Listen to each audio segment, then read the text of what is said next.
Sir please நான் சொல்றத இவங்க கேட்கவே மாட்டேன்றாங்க சார். என்னோட சேய் அங்க எரிச்சிட்டாங்க sir. Array soup sabzi.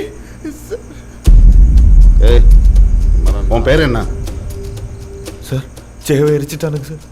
Sir என்னோட வைஃப் விவேகானந்தா சிலை கிட்ட நிக்குது சார். சார் சீக்கிரம் போகணும் சார். உன் பேர் என்னன்னு கேட்டேன் சார். Wife pregnant sir. பேர் சொல்ற? ஜிப்சி. ஜிப்சி அப்படின்னா நீ முஸ்லீமா? बोल रहे क्या तू मुसलमान है फिर हिंदू இல்ல கிறிஸ்டினா? அப்பனா யார் நீ? எந்த அமைப்பை சேர்ந்தவன்டா நீ? சலை எல்லா கலவரத்தையும் நீதான் பண்ணியா? சார் நான் மனுஷன் சார். சார் நான் சொல்லிட்டே இருக்கேன் போடு. சார் சார் உங்களுக்கு புரியலையா? என் வைஃப் பிரெக்னன்ட்டா இருக்கு. அங்க தனியா நிக்குது. புரியடா புரியடா. உன் குழந்தைக்கு அப்பா யாரா?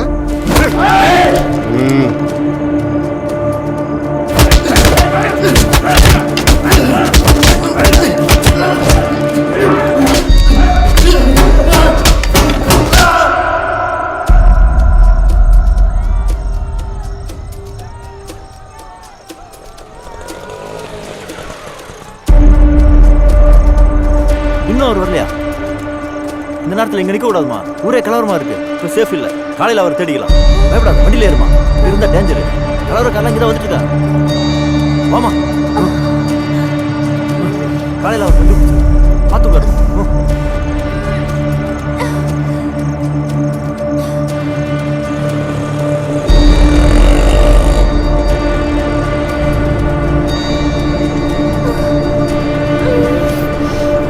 வாமா, வீடு வந்துருச்சு.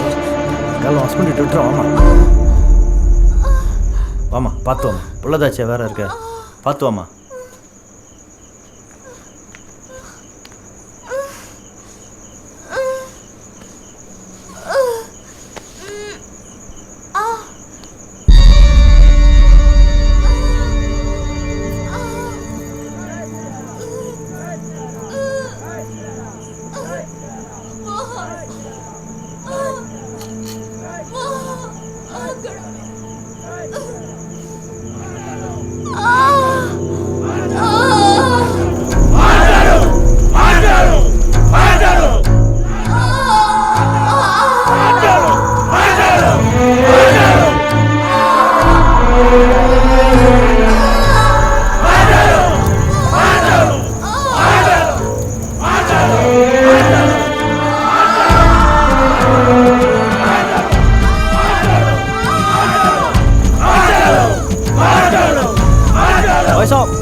இது வரைக்கும் 12 டிஸ்ட்ரிக்டில் கலவரம் நடந்திருக்கு சார். மொத்தமாக 218 என்கொயரி அக்யூஸ்ட் கொண்டு வந்திருக்காங்க சார்.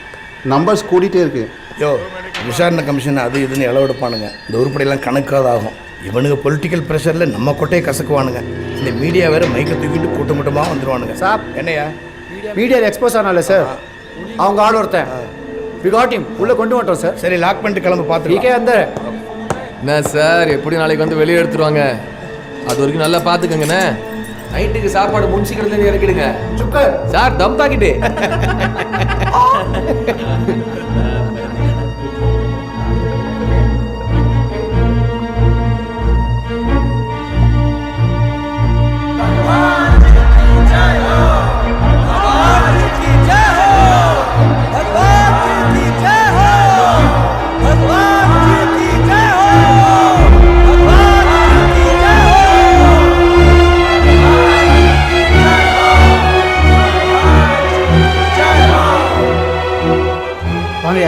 பிரசாதம் வாங்கிக்கோங்க. ஜி எல்லாம் நம்ம பசங்க உயிரையே கொடுப்பானுங்க.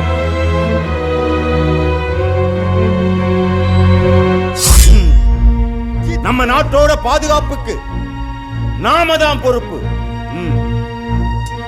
பாரியா, இனிமே உன் கை ஒசர போகுது.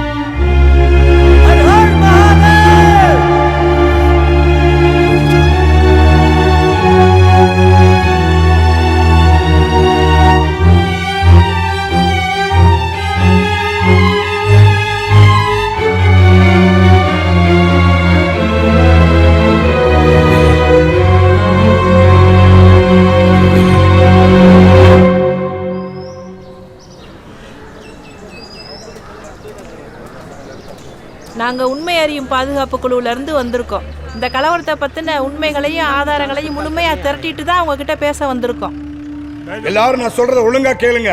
உங்களை எல்லாம் கோர்ட்ல ப்ரொடியூஸ் பண்ண போறோம். அங்க போலீஸ் அடிச்சாங்களான்னு கேட்பாங்க, இல்லைன்னு சொல்லணும். எல்லாருக்கும் சொன்னது புரிஞ்சுதா? அங்கே போய் யாரும் வாய் தரக்கூடாது. எவனாவது உளறன்னு வைங்க, பாம்பு பிளாஸ்ட் கேஸில் எழுதி என்கவுண்டரில் முடிச்சு விட்டுருவோம். எல்லாரும் கைராக வச்சுட்டு வண்டியில் போய் ஏறு போ.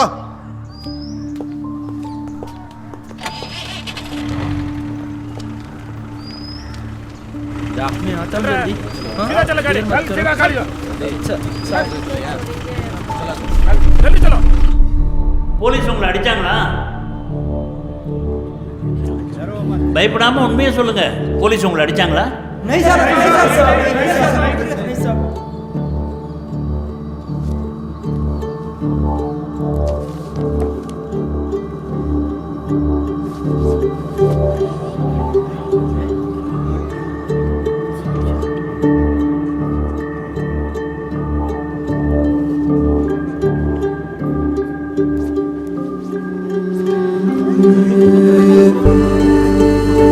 देखा इतना मार पीट के रखे हैं।